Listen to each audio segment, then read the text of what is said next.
નમસ્કાર. નિર્માણ ન્યૂઝની વિશેષ રજૂઆત સાથે હું છું યજ્ઞ ત્રિવેદી. દર્શક મિત્રો, આજે નિર્માણ ન્યૂઝની વિશેષ રજૂઆતમાં વાત કરવાની છે એક મહત્વના મુદ્દાને લઈને, અને તે મુદ્દો છે વકફ બોર્ડનો મુદ્દો. વકફ બોર્ડ ઉપર સુપ્રીમ કોર્ટ દ્વારા એક મહત્વનો ચુકાદો આપવામાં આવ્યો છે કે જેમાં સુપ્રીમ કોર્ટે કાયદાની માન્યતાને પડકારતી અરજીઓ ઉપર વચગાળાનો ચુકાદો પણ આપી દીધો છે.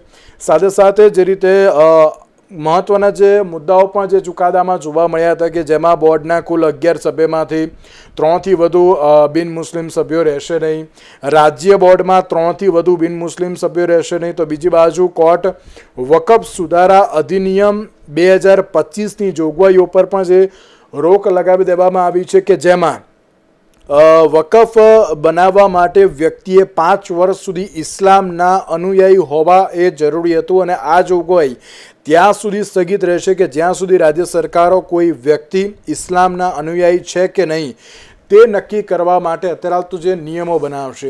એટલે કે બાબતો તો ઘણી બધી અત્યારે હાલ તો જોવા મળી રહી છે, અને સાથે જ હવે એમ કહેવાય ને કે જે ચુકાદો તો અત્યારે લાગુ કરવામાં આવ્યો છે, ને તેમાં કોર્ટે વકફ સુધારા કાયદાની જોગવાઈ ઉપર સ્ટે આપ્યો છે તેવી પણ બાબત કહી છે, જે સરકાર દ્વારા નિયુક્ત અધિકારીને નક્કી કરવાનો અધિકાર પણ આપે છે. અને સાથે જ વકફની વાત કરીએ તો વકફ મિલકતે સરકારી મિલકત પર અતિક્રમણ કર્યું છે કે નહીં તેને લઈને પણ અત્યારે તો વિગતો આપવામાં આવી છે.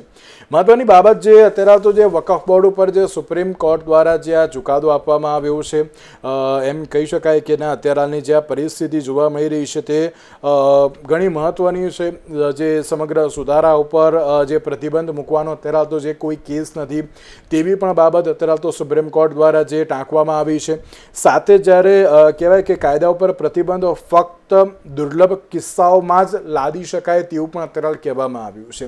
ત્યારે જે વકફ પર જે સુપ્રીમ ચુકાદો જોવા મળી રહ્યો છે તેના લઈને જ આપણે ચર્ચા વિચારણા કરવી છે. અને આ ચર્ચા વિચારણા કરવા માટે અમારી સાથે જોડી ગયા છે શાહનવાઝ શેખ કે જેઓ કોંગ્રેસના નેતા છે.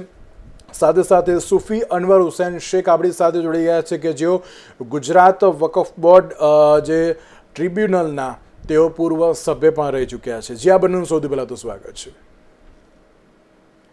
શાહનવાઝજી, સૌથી પહેલો સવાલ આપને કે જે પ્રમાણે વકફ પર સુપ્રીમ કોર્ટનો જે આ ચુકાદો જોવા મળી રહ્યો છે તેને આપ કઈ રીતે જોઈ રહ્યા છો કે જે પ્રમાણે વકફ કાયદા ઉપર સ્ટે મૂકવાનો અત્યારે તો ઇનકાર કરી દેવામાં આવ્યો છે?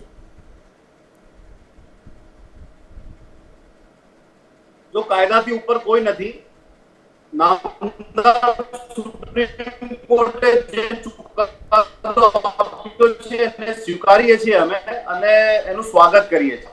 જે ધર્મ નિરપેક્ષતાની વાત હોય કે પછી પર્સનલ લોની વાત હોય કે વક્ફ એમેન્ડમેન્ટની વાત હોય, એ એક્ટમાં જે પણ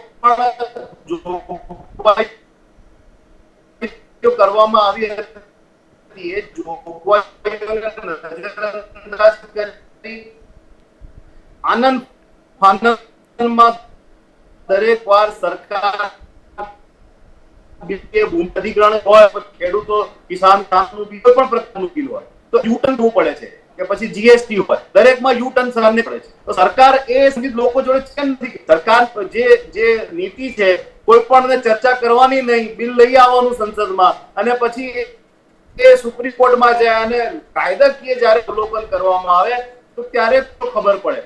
જે રીતે ઇસ્લામનું પ્રકારી ખાસ કરીને જે બિરોકારની છે કે વફની છે કે એને કઈ રીતે સ્થળાંતર કરી શકાય કે વેચી શકાય, શું કરી શકાય, એ તમામ પાવર જો તમે કલેક્ટરને આપી દો તો આપણે તો જોઈએ છે ભૂતકાળમાં કલેક્ટરોએ શું કર્યું છે. જમીનોના ઘોટાળા અને જમીનોના સોદા આપણે જોયા છે.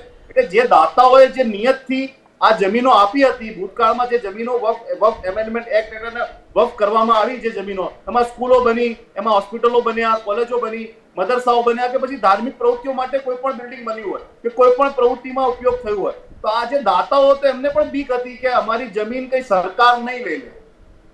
તો અત્યારે જે વચગાળાનો જે ચુકાદો આપ્યો છે એમાં જમીન વેચી નહીં શકાય, સ્થળાંતર ન કરી શકાય અને યથાવત સ્થિતિ રાખવા પડે અને તમામ નિર્ણયો સરકાર ઉપર નથી અને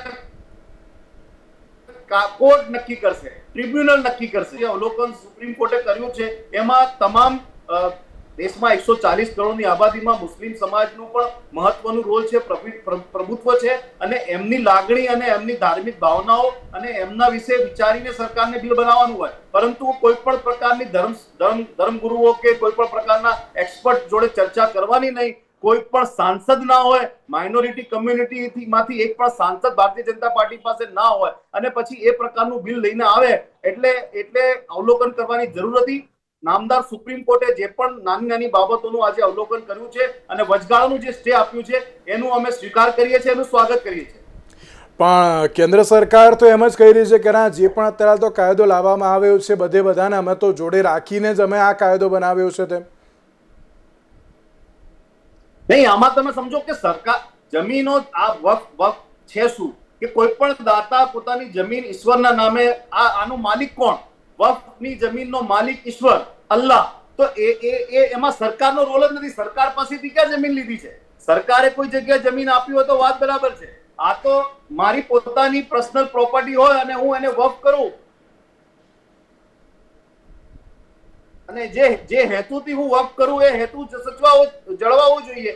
તો જે રીતે સરકારની જે મનસા હતી કે તમામ પાવર કલેક્ટરને આપી દેવામાં આવે, એમાં જે સેન્ટ્રલ ગવર્મેન્ટની વક્ફની જે કમિટી હોય 20 જણની, એમાં માઇનોરિટી સિવાયને જ કમ્યુનિટીના લોકોને સભ્ય બનાવવામાં આવે, તો એના ઉપર પણ સુપ્રીમ કોર્ટે રોક લગાડી કે ઓછામાં ઓછા 4 સભ્યો જ હોવા જોઈએ અને રાજ્યની જો કમિટી બને તો એમાં 3 જ મેમ્બર હોવા જોઈએ. તો જે અને સીઈઓ પણ મુસ્લિમ કમ્યુનિટીમાંથી હોવું જોઈએ. એટલે સમજવાની વસ્તુ એટલી છે કે જે સરકારની જે મનસા હતી ખેડૂતોના બિલ માટે, કિસાન બિલ માટે કે જમીનો ઉદ્યોગપતિઓને પધરાવી દેવાની હતી, હવે એમની નજર વક્ફની પ્રોપર્ટી ઉપર પડી છે. એમની મનસા કોઈ સ્પષ્ટ નહોતી કે વક્ફની જમીનો લઈને સરકાર કરશે શું. કોઈ પણ નીતિ સ્પષ્ટ નહોતી. તો દેશના લોકોને એમ લાગી રહ્યું છે કે આ પ્રકારના બિલો બનાવીને સરકાર જમીનો લઈને ઉદ્યોગપતિને આપવા માંગી રહ્યા છે.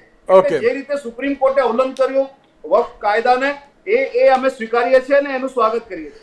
ઓકે, અનવરજી, આપ કઈ રીતે જોઈ રહ્યા છો? કારણ કે જે પ્રમાણે સવાલો ઘણા બધા હજુ પણ જોવા મળી રહ્યા છે કે ના, ચલો અત્યારે હાલ જે ચુકાદો, વચગાળાનો જે ચુકાદો આપવામાં આવ્યો છે એ બરાબર છે, કારણ કે જે જમીનો અત્યારે હાલ તો કહેવાય કે ઉદ્યોગપતિઓને વેચી દેવાની પણ બાબત જોવા મળી રહી છે. આપ આ બાબતને કઈ રીતે જોઈ રહ્યા છો કે ના, અત્યારે સ્ટે મૂકવામાં આવ્યો છે, પ્લસ જે મુખ્ય અધિકારી એ અત્યારે તો મુસ્લિમ હોવા જોઈએ તે પણ બાબત અત્યારે તો જે ટાંકવામાં આવી છે, આપ કઈ રીતે જોઈ રહ્યા છો તેને? યજ્ઞભાઈ, પહેલા તો આપના માધ્યમથી જે મને જે બોલાવવામાં આવ્યો તે બદલ આપના સમાચાર માધ્યમના આપના સંચાલકોનો ખૂબ ખૂબ આભાર માનું છું. અત્યારે જે મારી સાથે જે પેનલમાં જે મારા મિત્ર બેઠા છે શાહનવાજભાઈ, એ આખું જે અવલોકન કરી રહ્યા છે, રાજકીય અવલોકન કરી રહ્યા છે, એમાં ટેકનિકાલિટીનો 0.0 અંશ છે. ટેકનિકલ વસ્તુ એ કદાચ સમજતા નહીં હોય અથવા તો વકફ ઉપર કોઈ એમનું એટલું નહીં હોય એટલે આ રાજકીય અવલોકનો કરવા બેઠા છે. ખરેખર વાસ્તવિકતા એ છે કે કેન્દ્ર સરકારે જ્યારે 2013 પછી એક ડિમાન્ડ એવી ઊભી થઈ કે ઘણી બધી મિલકતો પ્રતિબંધ હોવા છતાં પણ વેચાઈ ગઈ છે. અમારી મિલકતો જે કહે છે કે અમારી પોતાની મિલકતો હતી, એ મિલકતો વેચવાનો પરવાનો કોને આપ્યો?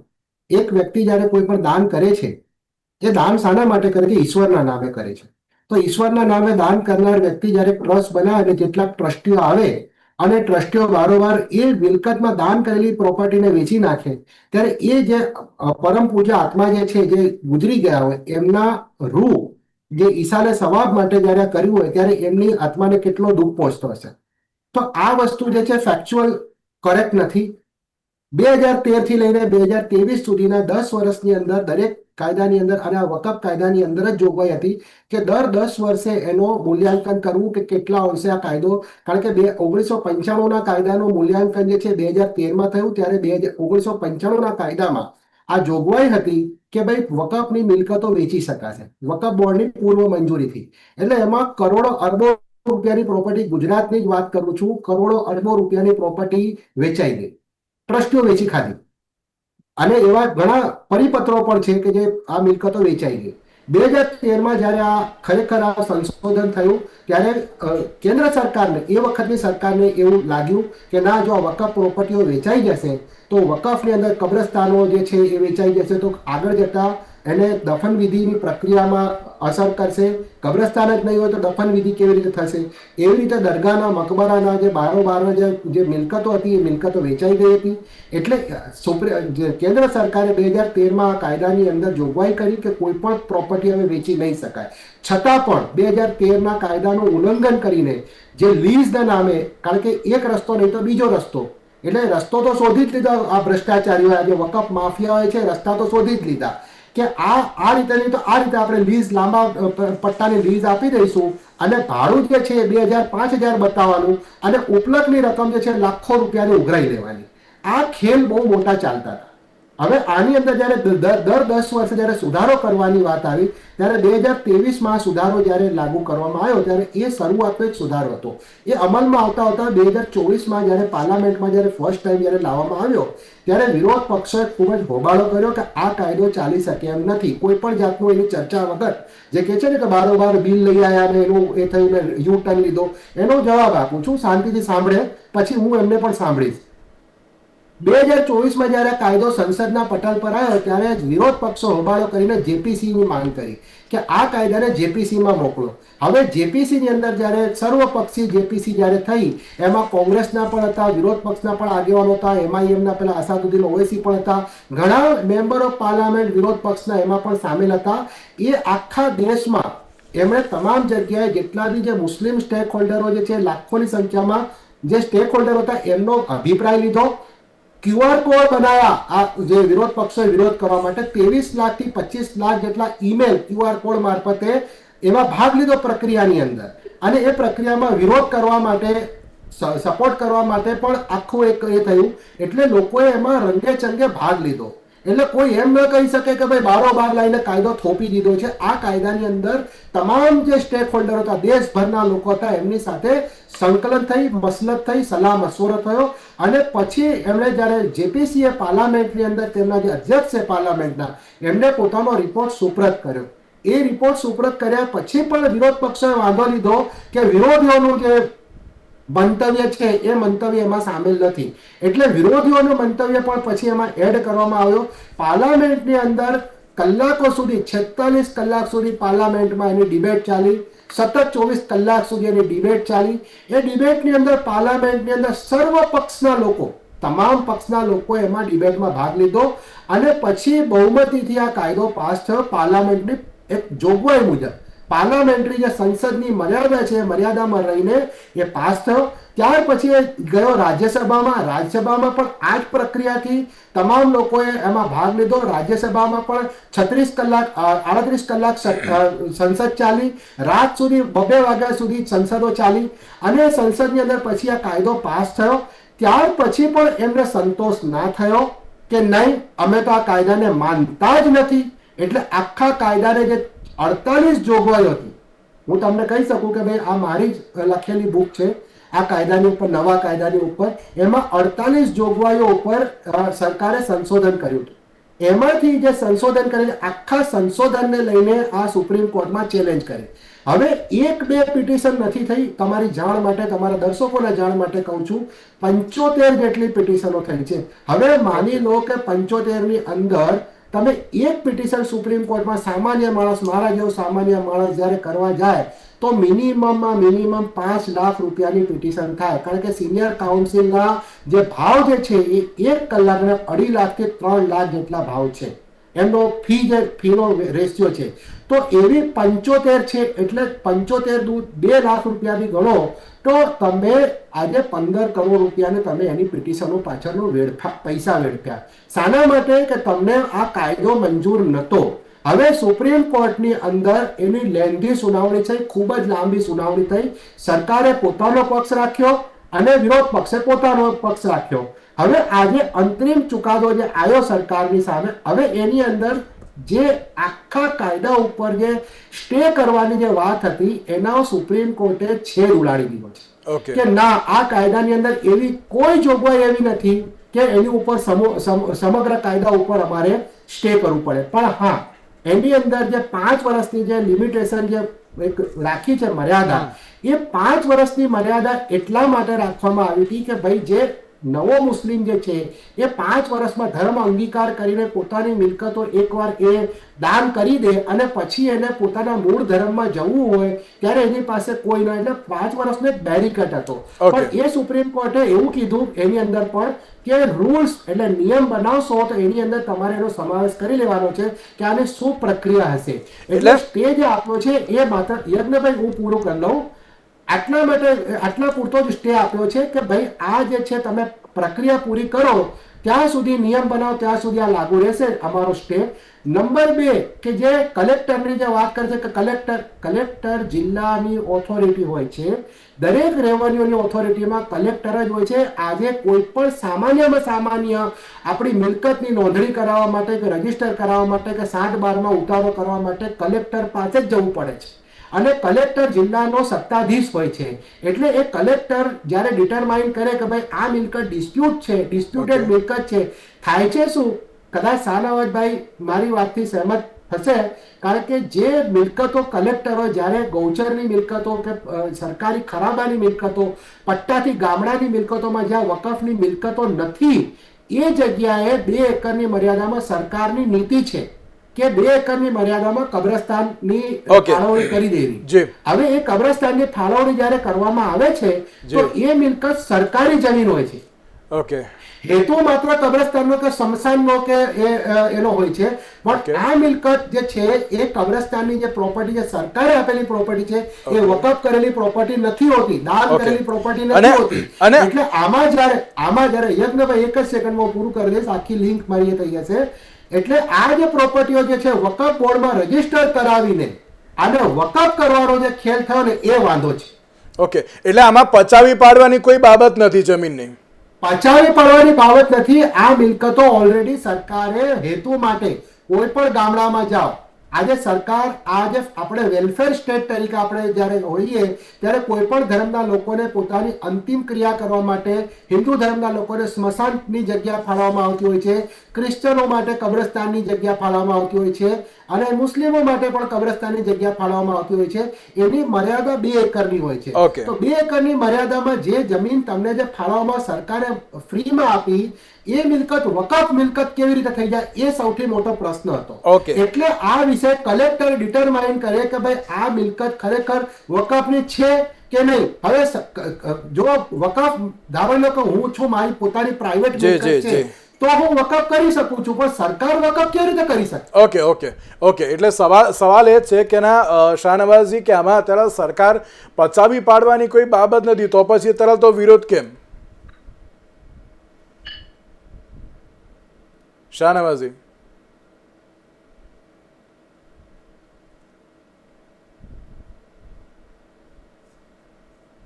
શાહનવાઝજી મારો અવાજ આવી રહ્યો છે આપને?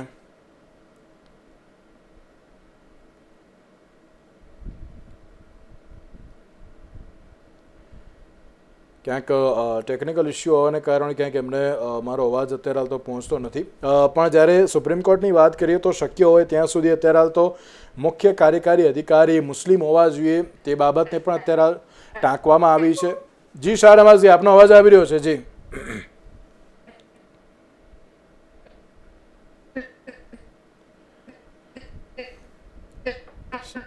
શાહનવાઝજી, આપનું નેટવર્ક પ્રોપર નથી આવતું.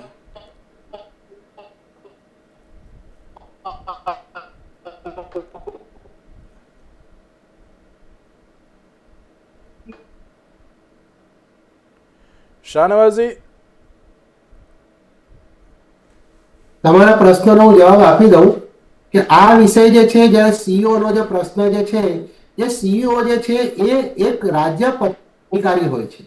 રાજ્ય પત્રિત અધિકારી ક્લાસ 1 અધિકારી તરીકે જ્યારે એવી ડિમાન્ડ કરવામાં આવે કે ના કે શરિયતના અંદર આ તો આ વકફ બોર્ડની અંદર માત્ર મુસ્લિમ અધિકારી જ હોવો જોઈએ, તો આ કોઈ પણ રીતે વ્યાજબી એટલા માટે નથી કે રાજ્ય પત્રિત અધિકારી કોઈ પણ હોઈ શકે છે.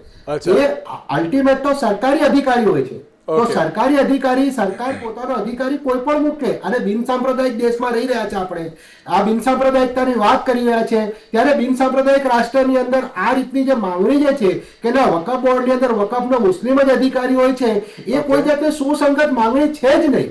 ઓકે વકાફની અંદર આજે ઘણા અધિકારી એવા છે, મુસ્લિમ અધિકારીઓની જ વાત કરું છું, કે ઘણા અધિકારી એવા છે કે વકફ બોર્ડની અંદર કામ કરવા નથી ઈચ્છતા, કારણ કે એ જનરલ વિભાગમાં કામ કરતા હોય છે. તો એ જનરલ વિભાગમાં કામ કરનાર લોકો કેવી રીતે એની અંદર વકફની અંદર આવે? ઘણા ઇસ્યુ ઉભા થતા હોય છે, એટલે નથી આવતા એ લોકો, એમની પણ પ્રશ્ન હોય છે. એટલે આ સંજોગોની અંદર માત્ર ડિમાન્ડ કરવી કે ના અમારે તો મુસ્લિમ અધિકારી જોઈએ છે, એ કોઈ પણ રીતે ઉચિત નથી. બિલકુલ. અને સવાલ એક એ પણ છે ને કે જ્યારે વકફ મિલકતોની ફરજિયાત નોંધણી ઉપર પણ પ્રતિબંધ મૂકવાનો પણ ઇનકાર અત્યારે તો કર્યો છે. નહીં, વકફ રજીસ્ટ્રેશન જે પોર્ટલ જ્યારે થયો, લોન્ચ કર્યો કેન્દ્ર સરકારે, ત્યારે આ જ જે જમિયતના કે જે અત્યારે જે પિટિશનરો જે છે અને જે all India Muslim personal law બોર્ડના લોકોએ ખૂબ જ હોબાળો કર્યો અને કન્ટેમ્પ ઓફ કોર્ટ નામની પિટિશન ત્યાં સુપ્રીમ કોર્ટમાં ફાઇલ કરી કે સુપ્રીમ કોર્ટમાં પેન્ડિંગ હોવા છતાં પણ આ પોર્ટલ લોન્ચ કરીને એના પર રજીસ્ટ્રેશન થઈ રહ્યું છે. તો સુપ્રીમ કોર્ટે એ પણ બાબત ક્લિયર કરી દીધી કે 1923 થી જ્યારે પહેલો કાયદો જ્યારે બન્યો, અમલમાં આવ્યો, ત્યારથી આ તો રજીસ્ટ્રેશનની પ્રક્રિયા છે, એમાં કોઈ ભૂલ નથી, કોઈ ખામી નથી. રજીસ્ટર જ નહીં હોય, તમારી 7/12 ઉતારામાં તમારું નામ જ નહીં હોય, તો તમારી મિલકત માલિકીની ગણાશે કેવી રીતે? એક જોગવાઈ તો કરવામાં આવે ને કોઈ પણ રીતે. એટલે આ જોગવાઈ જે છે, કાયદાની જોગવાઈ પ્રમાણે આની મિલકતોની અંદર રજીસ્ટ્રેશન કમ્પલસરી છે. 1923માં જ્યારે ભારત સરકારમાં જ્યારે આઝાદ નતો થયો, અંગ્રેજ સરકાર હતી, ત્યારે 1923માં જ્યારે પ્રથમ કાયદો બન્યો હતો, ત્યારે પણ જોગવાઈ હતી રજીસ્ટ્રેશન. ઓકે સો અનવરજી કરી શકે કે રજીસ્ટ્રેશન ન થઈ શકે. જી બિલકુલ. અનવરજી, આપને રોકવા માંગુ છું. શાહનવાઝજી, અવાજ આવી રહ્યો છે મારો આપને? મારો આવે છે અવાજ? જી ઓકે પરફેક્ટ. મારે ફક્ત એટલું જ કહેવાનું છે કે સરકાર યુટર્ન કેમ કરે છે? પછી કિસાન બિલ હોય કે પછી જમીન અધિગ્રહણ બિલ હોય કે પછી આ વકફની વાત હોય, કોઈ પણ બિલ સરકાર લઈને આવે છે ચર્ચા કર્યા વગર, વિચાર્યા વગર, અને અભણ લોકો અને ભારતીય જનતા પાર્ટીના લોકો વાત કરતા હોય, જે માઇનોરિટી કમ્યુનિટીનો આ બિલ છે, આ બિલમાં એક પણ સાંસદ છે એમની પાસે? આખા દેશમાં એક પણ માઇનોરિટી કમ્યુનિટીમાંથી કોઈ સાંસદ છે, કોઈ મિનિસ્ટર છે માઇનોરિટી કમ્યુનિટીમાંથી? એટલે આ ફક્ત ને ફક્ત જમીનો ઉદ્યોગપતિઓને આપી દેવા માટેનું કાવતરું હતું, જે કાવતરુંને નિષ્ફળ બનાવવા માટે આજે માનનીય સુપ્રીમ કોર્ટે અવલોકન કરીને જે પણ સ્ટે આપ્યો છે વચગાળાનો, એનું અમે સ્વાગત કરીએ છીએ. સરકારને તો એટલું વિચારવાની જરૂર છે કે સરકાર જે રીતે પોર્ટ વેચી રહી છે, LIC વેચી દીધી, રેલવેની જમીન વેચી દીધી, ગોચરની જમીનો વેચનારી સરકાર કઈ રીતે વિશ્વાસ રાખી શકાય? પણ બનેલી સરકાર જમીનો ચોરી કરી રહી છે, અધિકાર ચોરી કરી રહી છે, એટલે આમના ઉપર ભરોસો નથી. એટલે જે બિલ લઈને આવ્યા છે, બિલનો વિરોધ થયો. આખા દેશમાં તમામ વિપક્ષે આ બિલનો વિરોધ કર્યો અને આજે સુપ્રીમ કોર્ટે અવલોકન કર્યું છે.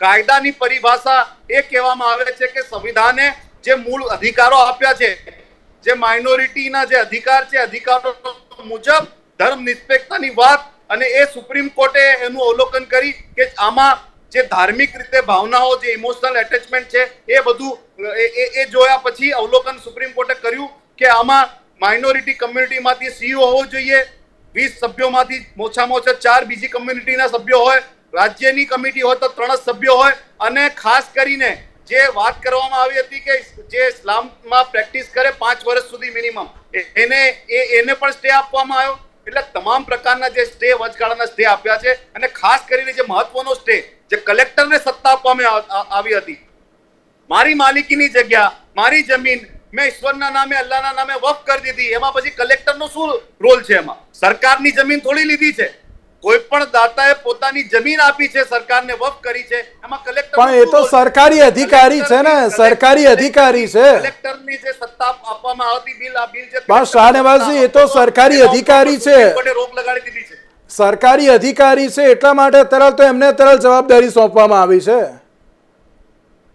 શાહનવાઝજી, વફ કમિટી છે, વફ ટ્રિબ્યુનલ છે, સેન્ટ્રલ લેવલની વફ બોર્ડ છે, એની કમિટી હોય, સ્ટેટ લેવલની કમિટી હોય, અને એ લોકો અવલોકન કરે, અને એમાં સાંસદ પણ હોય મેમ્બર તરીકે, એમાં ધારાસભ્ય પણ હોય મેમ્બર તરીકે, હોદ્દાની રૂએ તમામ મેમ્બરો હોય, પરંતુ જે તમામ સત્તા કલેક્ટરને આપવામાં આવે, કલેક્ટર નક્કી કરે કે આ જમીન સરકારી છે કે નથી સરકારી, કલેક્ટર ડિસ્પ્યુટ સોલ્વ કરે. તો કોર્ટે એવું કીધું છે કે કોર્ટ નક્કી કરશે કે આ જમીન કોને સ્થળાંતર થઈ શકે, આ જમીનનું હેતુ કોણ નક્કી કરશે, આ જમીન સરકારની છે કે વકીલ છે કોર્ટ નક્કી કરશે, કલેક્ટર નક્કી નહીં કરે. કલેક્ટરને જે સત્તા આપવાની વાત હતી એ કલેક્ટર પાસેથી આજે જે સ્ટે આપ્યું છે એમાં કલેક્ટરને સત્તા મળશે નહીં. એટલે જે પણ એમેન્ડમેન્ટ આજે સુપ્રીમ કોર્ટે આપ્યા છે અને જે પણ સ્ટે આપ્યા છે એ આવકારદાયક છે અને ભારતીય જનતા પાર્ટીના નેતાઓ જેની મનસા આ જમીન ચોરીની હતી એ પણ સામે આવી ગઈ છે. ઓકે, એ મારી જોડે થોડોક સમય ઓછો છે અનવરજી, ખાલી 30 સેકન્ડ. એક જ સેકન્ડ હું શાહનવાજભાઈને પૂછવા માંગુ છું કે તમે આ જે જજમેન્ટ આપ્યો આજે જે સુપ્રીમ કોર્ટનો એને આવકારો છો ને? શાહનવાજી, આપ આવકારો છો આજના જજમેન્ટ? આપ આવકારો છો? આપ આ જજમેન્ટ આવકારો છો એમ પૂછી રહ્યા છે. સુપ્રીમ કોર્ટે જે વચગાળાના જે એમેન્ડમેન્ટ આપ્યા છે, જે સ્ટે આપ્યા છે, અમે એને આવકારીએ છીએ. એક્ઝેક્ટલી. હવે ઓલ ઇન્ડિયા મુસ્લિમ પર્સનલ હવે સાંભળો, સંસદમાં પણ લડ્યા અને ઓકે મારી જો થોડોક સમય ઓછો છે પ્લીઝ. હવે યજ્ઞભાઈ હું બીજી વાત કરું છું. એક મિનિટ શાહનવાજી એક જ મિનિટ શાહનવાજી મારી જોડે થોડોક સમય ઓછો છે, હું આપને રોકવા માંગુ છું. ખાલી 10 સેકન્ડ અનવરજી. સંસ્થાનો જે કોંગ્રેસે શાહનવાજી મારી જોડે થોડોક સમય ઓછો છે, એક 10 all second. India Muslim personal law board શું કર્યું છે વેચવા? જે ઓલ ઇન્ડિયા મુસ્લિમ હવે ભાઈ બસ સાંભળી લો. શાહનવાજી એક જ મિનિટ શાહનવાજી મેં આપને સમય આપ્યો. શાહનવાજી મેં આપને સમય આપ્યો, ખાલી 10 સેકન્ડ. મારી જોડે થોડોક સમય ઓછો છે Anwarji. All India Muslim personal law બોર્ડની ઓફિશિયલ પ્રેસ નોટ આવી છે અને હજી પણ આ લોકો એમ કે છે કે અમને આ કાયદો મંજૂર, આજે જો સુપ્રીમ કોર્ટે જે જજમેન્ટ આપ્યો એ મંજૂર નથી અને આવતીકાલથી અમે સડકો પર ઉતરીશું. રામલીલા મેદાનની અંદર આવતીકાલથી એમના પ્રોગ્રામો શરૂ થવાના છે. એટલે આ વિરોધાભાસ જોઈ લો. હું ઓફિશિયલ એમની પ્રેસ નોટની વાત કરું છું. સડકો પર ઉતરીને આંદોલન કરવાના છે. આ શાહનવાજભાઈ જે છે એમની પાસે કોઈ કાયદાની કોઈ પ્રક્રિયાનો કોઈ જાણકારી નથી અને આવીને બેસી ગયા છે માત્ર રાજકીય અવલોકનો કરવા માટે. આવા જે મિત્રો જે છે એમને પૂરતો અભ્યાસ કરવો જોઈએ, કાયદાની પૂરતી તકેદારી રાખવી જોઈએ અને ત્યાર પછી કોઈ પણ બાબતની ચર્ચામાં ઉતરવું. જી બિલકુલ મારી જોડે થોડોક સમય ઓછો છે. શાહનવાજી મારી જોડે થોડોક સમય ઓછો છે, હું આપને પણ રોકવા માંગુ છું. જે પ્રમાણે વકફ પર સુપ્રીમ કોર્ટ દ્વારા જે ઇન્ટ્રીમ અત્યારે તો જે ચુકાદો આપવામાં આવ્યો છે, આગામી સમયમાં હવે તેને લઈને કેવા પ્રકારની પરિસ્થિતિ જોવા મળશે? કારણ કે એક બાજુ વિપક્ષ દ્વારા પણ આક્ષેપ કરવામાં આવી રહ્યા છે કે ક્યાંક અત્યારે તો જમીન વેચવાની જે બાબત જોવા મળી છે પણ એ કંઈ પણ નથી. પરંતુ હવે આગામી સમયમાં હવે સુપ્રીમ કોર્ટ હવે કેવી રીતનો ચુકાદો આપશે તે તો હવે જોવાનું રહ્યું. તેની સાથે જ અનવરજી અને શાહનવાજી આ બંનેનો આભાર અમારી સાથે આ ચર્ચા વિચારણામાં જોડાવા માટે. તો આજના વિશેષ કાર્યક્રમમાં મને આપશો રજા. નમસ્કાર.